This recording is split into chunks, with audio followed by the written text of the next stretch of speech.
ಅಂಗಾಂಗ ದಾನದ ಮಹತ್ವ ಸಾರುವ ಕಣ್ಣೀರ ಗಡಲಲ್ಲಿ ಸಾಗಿ ಬರುವ ಭಾವನಾತ್ಮಕ ಹಾಗೂ ಸೂಕ್ಷ್ಮ ಸಂವೇದನವುಳ್ಳ 2 ಗಂಟೆ ಸಮಯದ ಮಲ್ಲದಾನ ತುಳು ಸಿನಿಮಾದ ಚಿತ್ರೀಕರಣ ಕೋಡಿಕಡಲ ತಡಿಯಲ್ಲಿ ಬಿರುಸಿನಿಂದ ಸಾಗ್ತಾ ಇದೆ. ಈ ಸಿನಿಮಾದ ಬಗೆಗಿನ ಒಂದು ರಿಪೋರ್ಟ್ ಇಲ್ಲಿದೆ.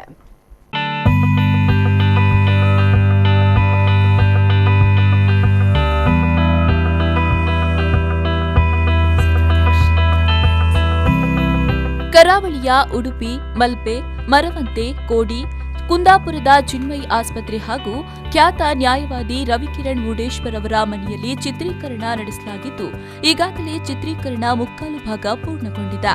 ಕ್ಲೈಮ್ಯಾಕ್ಸ್ ಚಿತ್ರೀಕರಣ ಕೋಡಿ ಬ್ಯಾರಿಸ್ ಕಾಲೇಜಿನ ಆಸುಪಾಸಿನಲ್ಲಿ ನಡೀತಾ ಇದೆ. ಸುಮಾರು 20 ಲಕ್ಷ ಬಜೆಟ್ನ ಸಿನಿಮಾ ಇದಾಗಿದ್ದು, ಜೂನ್ ಅಂತ್ಯದಲ್ಲಿ ಚಿತ್ರ ತೆರೆಯ ಮೇಲೆ ಬರಲಿದೆ. ಮಲ್ಲದಾನ ಸಿನಿಮಾ ಚಿತ್ರೀಕರಣ 8 ದಿನಗಳನ್ನು ಪೂರೈಸಿದ್ದು, ಇನ್ನೆರಡು ದಿನಗಳಲ್ಲಿ ಚಿತ್ರೀಕರಣ ಮುಗಿಯಲಿದೆ.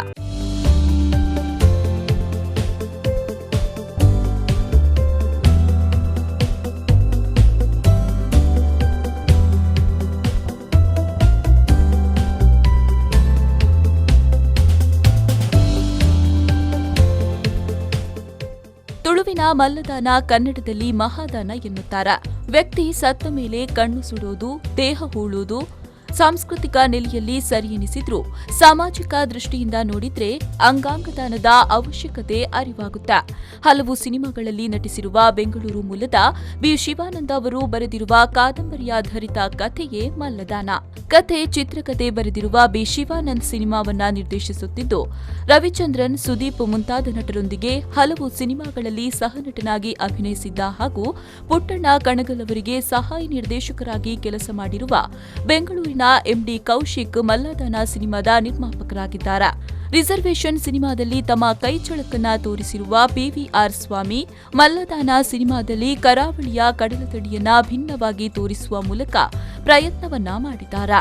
ಕಥೆಯ ಆರಂಭದಿಂದ ಅಂತ್ಯದವರೆಗೂ ಒಂದಷ್ಟು ಕಾಮಿಡಿ, ಕಡಲ ತೀರದಲ್ಲಿ ನಾಯಕ ನಾಯಕಿಯ ಜೊತೆ ಸಾಗಿ ಬರುವ ಲವ್ ಸ್ಟೋರಿ ಇವೆಲ್ಲವೂ ಒಳಗೊಂಡಂತಹ ಪ್ರೇಕ್ಷಕರನ್ನ ಕಣ್ಣೀರ ಕಡಲಲ್ಲಿ ಮುಳುಗಿಸುವ ಸಿನಿಮಾವೇ ಮಲ್ಲದಾನ.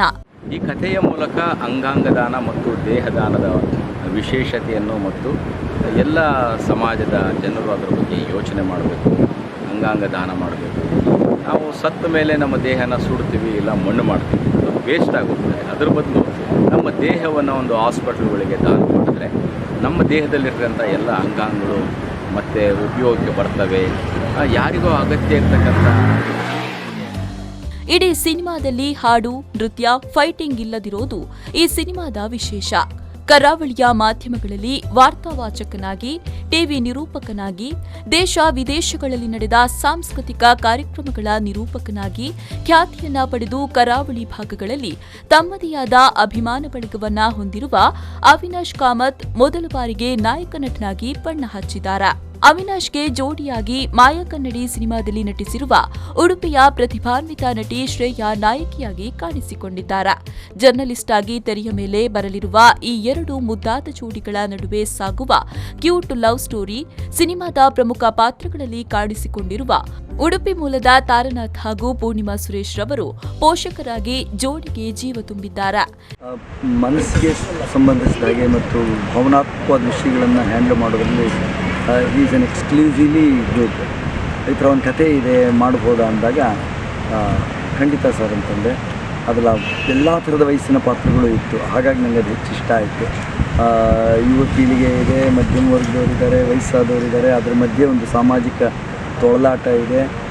ಇದ್ರ ಜೊತೆಗೆ ಸಂಬಂಧಗಳು ಹೇಗೆ ಹಣ ಇದ್ದಾಗ ಹೇಗೆ ಪ್ಲೇ ಮಾಡುತ್ತೆ, ಹಣ ಇಲ್ಲದೇ ಇರೋವಾಗ ಹೇಗೆ ಪ್ಲೇ ಮಾಡುತ್ತೆ, ಎಲ್ಲ ಒಂದು ರೀತಿಯ ವಿಡಂಬನೆ ಇತ್ತು, ಒಂಥರ ಕುಹಕ ಇತ್ತು, ನೀತಿ ಇತ್ತು. It's a combination of all feelings. ಹಾಗಾಗಿ ಚಿತ್ರ ಶುರು ಮಾಡಿದ್ವಿ. ಇನ್ನು ದುಬೈ ಉದ್ಯಮಿ ಸರ್ವೋತ್ತಮ ಶೆಟ್ಟಿ ಈ ಸಿನಿಮಾದಲ್ಲಿ ಮೊದಲ ಬಾರಿಗೆ ಸಹನಟನಾಗಿ ಬಣ್ಣ ಹಚ್ಚಿದ್ದಾರೆ. ಇನ್ನು ಉಡುಪಿ ಆಸುಪಾಸಿನ ಪ್ರತಿಭೆಗಳಿಗೆ ಸಿನಿಮಾದಲ್ಲಿ ಅವಕಾಶವನ್ನ ಕಲ್ಪಿಸಿದ್ದು, ಸ್ಥಳೀಯ ಪ್ರತಿಭೆಗಳನ್ನ ದೊಡ್ಡ ಪರದೆ ಮೇಲೆ ತರುವ ಪ್ರಯತ್ನಕ್ಕೆ ಸಿನಿಮಾ ತಂಡ ಮುಂದಾಗಿದೆ. ಶ್ರೀಕಾಂತ್ ಹೆಮ್ಮಾಡಿ, ವಿ4 ನ್ಯೂಸ್ 24/7 ಕುಂದಾಪುರ.